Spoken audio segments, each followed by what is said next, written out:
Right.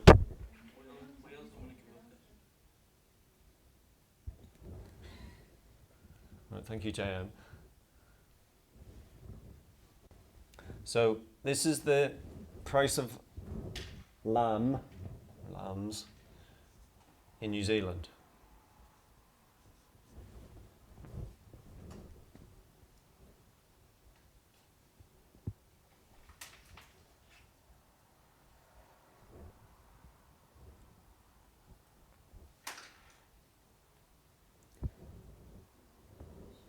And before we go any further, I'm just going to extend that line up a bit.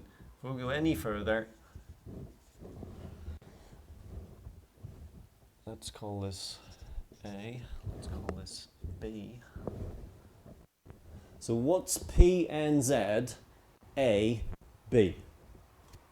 If we were buying lamb from New Zealand. Correct. Above price, below demand. Okay, so it's just worth, keep that in the back of your mind. So PNZ A, B, that is consumer surplus.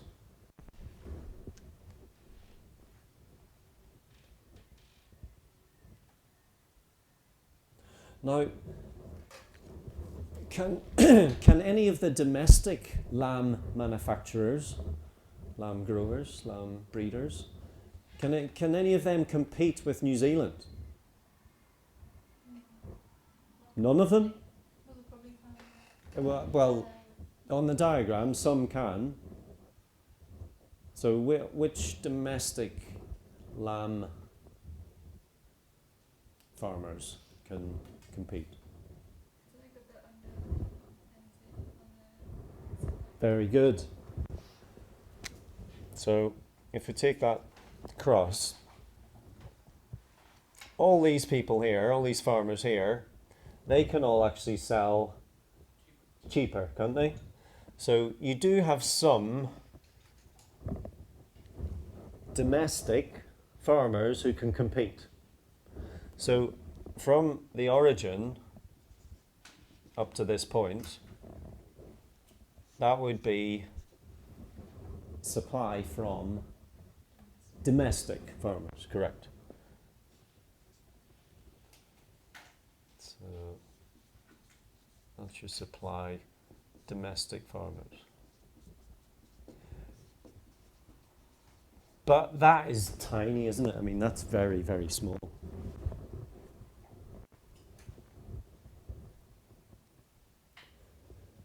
Now, is that domestic production, is it big enough to meet your domestic demand?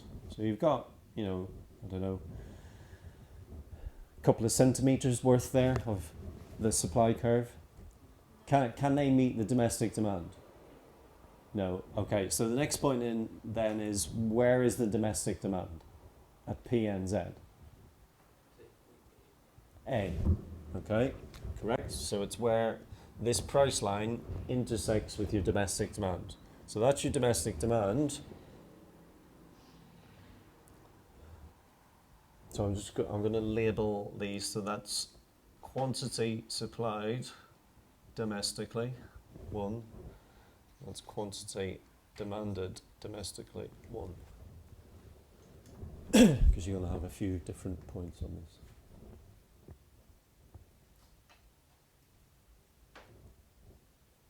Now, fortunately, in spite of the fact that you can't supply it yourself, you can look to any specific country? New Zealand, and you can bring them in, and when you're bringing them in, they're called? Right. So, from here to here, that is all imported, correct? Now, that's massive.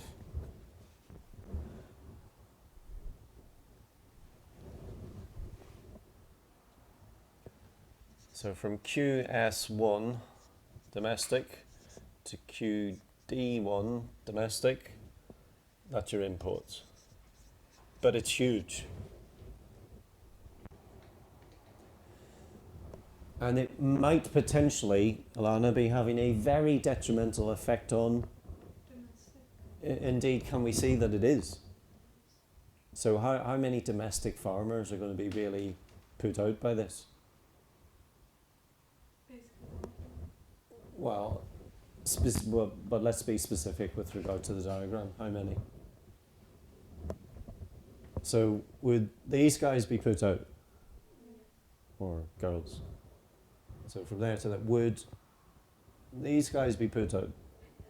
How far? Yes? Right to the end, you sure?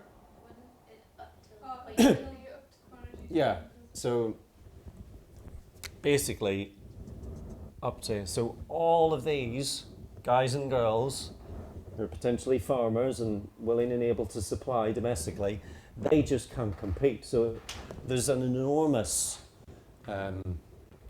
employment issue, there's a competition issue, and so the government fortunately has a tool at its disposal to solve this called a right. Okay. And what would you expect the UK government to do here? Slap on a... Yeah, you'd expect them to slap on a whopping big tariff. Now, if they do that, what will happen to the price of New Zealand lamb as a consequence? Okay. So now we're going to draw the price of the New Zealand lamb plus the tariff, okay? So not quite as far as equilibrium. So it's PNZ plus our tariff.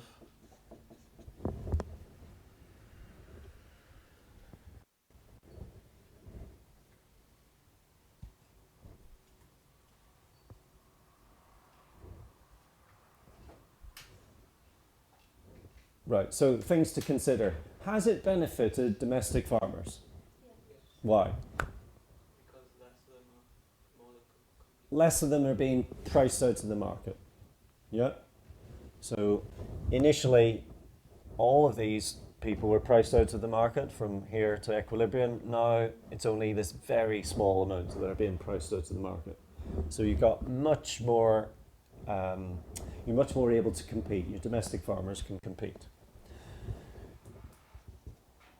Has it impacted your imports? So now your imports, they've really contracted massively. So now you're down to Q2 domestic supply. So that's great. So you've got more domestic suppliers able to compete. And you've also, because you've raised the price, normal good, demand dropped off. So you're narrowing the gap between the supply and the demand.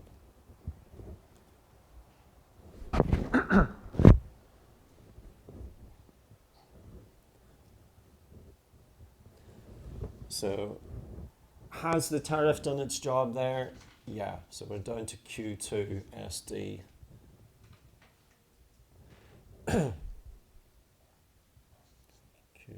DD, which is our imports.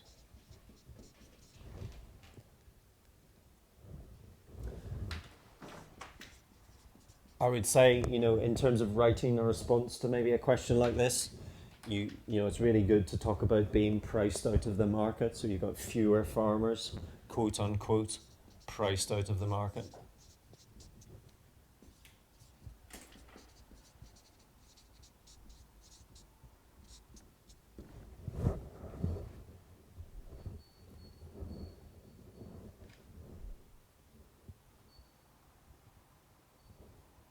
Now, there are some great things now that we can say about this, but also some really terrible things that have happened as a consequence of this. So now what you wanted is some terrible things which have happened as a consequence of a tariffing. I know you might not think it, but yeah. Area 1, Area 2, Area 3, Area 4. Absolutely, yeah.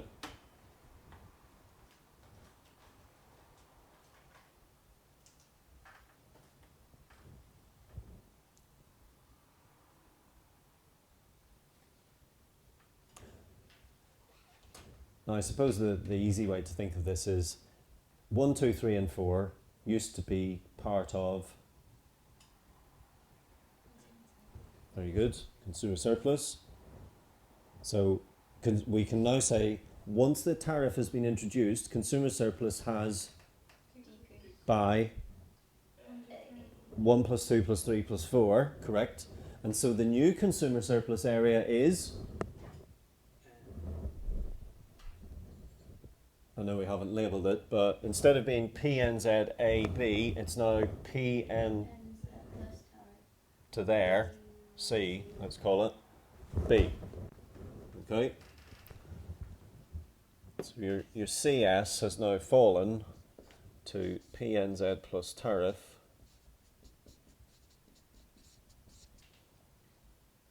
CB.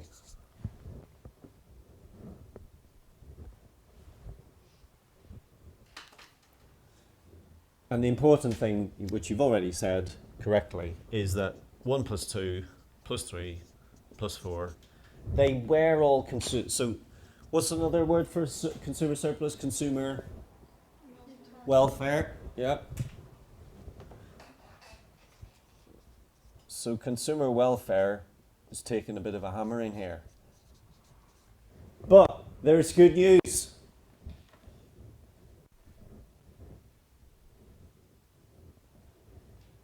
If consumer surplus sort of is removed, might it be redistributed in other places which could potentially once again benefit the consumer? Might it be? Ah, yes, it might be. So 1 plus 2 plus 3 plus 4, yes, it's a drop in your consumer welfare. However, it might, I'm not saying it is, but it might be redistributed. So let's consider. Now the easiest one of these, I think, is 3. It's a very obvious one, that.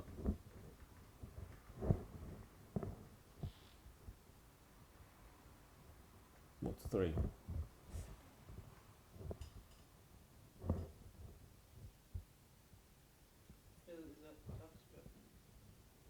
Why?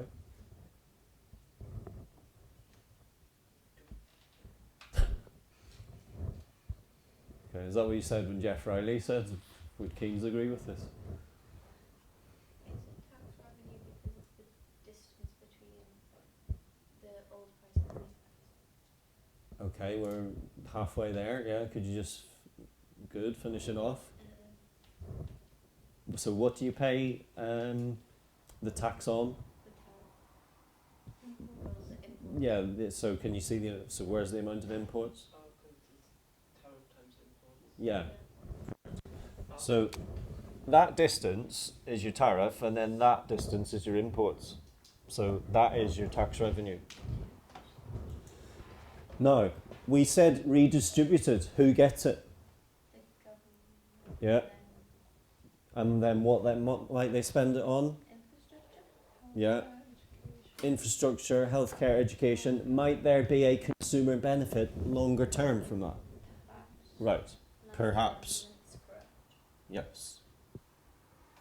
Which is a very good kind of evaluative point in if you were talking about not the UK, although given the newspaper headlines this morning. Alright, Joe, calm down. So 3 is tax revenue,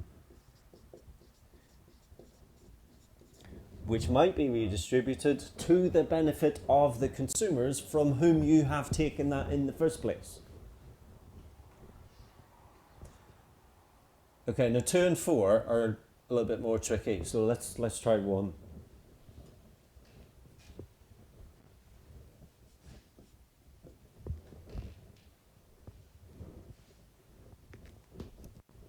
Was consumer surplus? As was 2, as was 3, as was 4.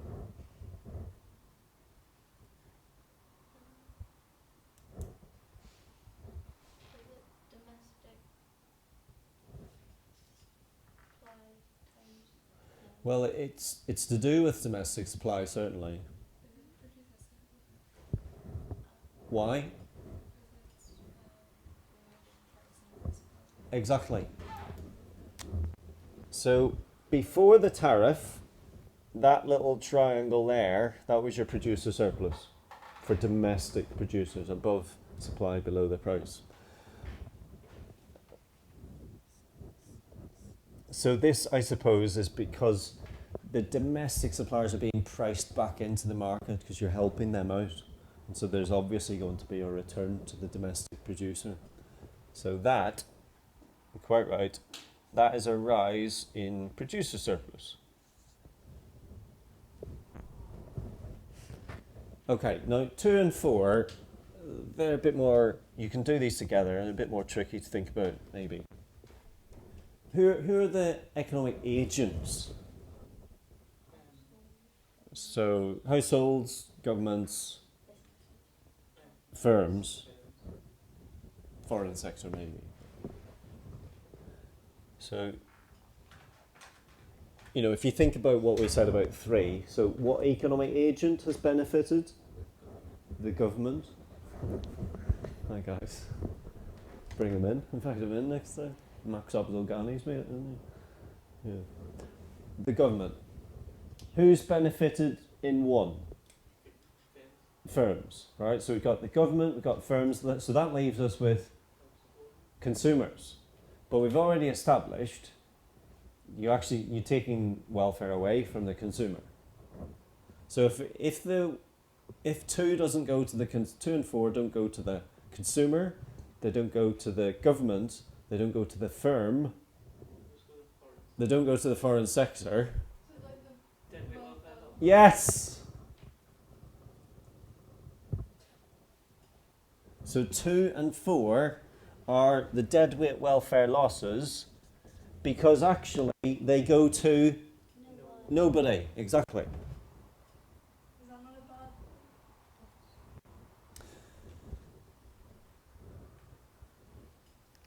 Not in the next installment of this diagram. So there's potentially a gain to be had.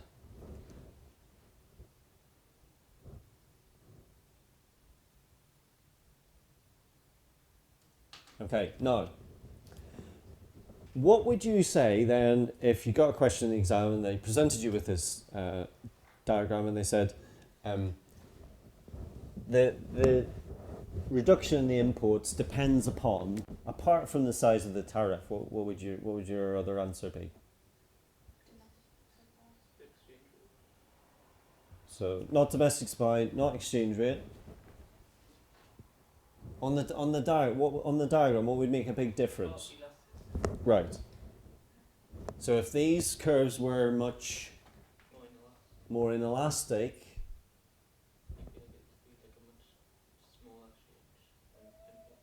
right.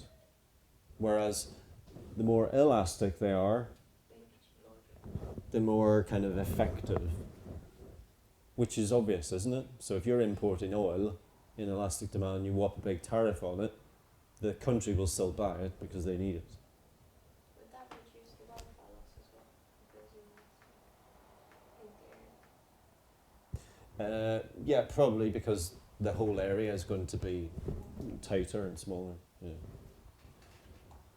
Okay, so you want to just kind of note in somewhere that this change here from QSD1 to QSD2, that impact on the imports, that is very dependent upon price elasticity of demand and price elasticity of supply. And probably if you got a question about this in the exam, it would be about primary commodities anyway. So it would be about inelastic kind of demand anyway.